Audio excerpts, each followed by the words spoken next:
Telugu cinema story అంటే ఎలా ఉంటుందో తెలిసింది. ఫస్ట్ హాఫ్ అంతా హీరో ఏదో విధంగా సందడి చేస్తుంటాడు. సెకండ్ హాఫ్లో మాత్రం విలన్ పై రివెంజ్ తీర్చుకోవాలి. అక్కడితో శుభం కార్డు పడుతుంది. మధ్యలో హీరోయిన్తో లవ్ అండ్ సాంగ్స్ ప్లేస్మెంట్ ఉంటుంది.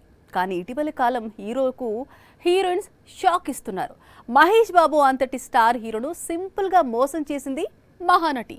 అదే ట్రెండ్ ఫ్యామిలీ స్టార్ వరకు కొనసాగుతోంది. హీరోయిన్స్ అంటే హీరోకు సపోర్ట్ కాదు, హీరోయిన్స్ అంటే హీరోకు షాక్ అనే విధంగా స్టోరీలు రాస్తున్నారు దర్శకులు.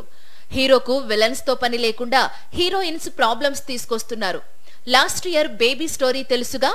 ఈ సినిమాతో Vaishnavi Chaitanya over night star heroine గా మారింది. అంతకు ముందు ఏడాది సర్కారు వారి పాటలో ఫస్ట్ హాఫ్ లో మహేష్ బాబుకు షాక్ ఇస్తుంది మహానటి.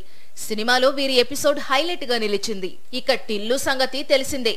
ఫస్ట్ పార్ట్ లో రాధిక మోసం చేసింది, సెకండ్ పార్ట్ లో లిల్లీ మోసం చేసింది. మరి మూడో భాగంలో ఏ హీరోయిన్ టిల్లును మోసం చేస్తుందో చూడాల్సి ఉంది. ఇప్పుడు అసలు విషయానికి వస్తే ఫ్యామిలీ స్టార్ లో కూడా అదే సీన్ రిపీట్ అయింది. సరిగ్గా ఇంటర్వెల్ టైం కు హీరోయిన్ మృణాల్ దేవరకొండకు బిగ్ షాక్ ఇస్తుంది.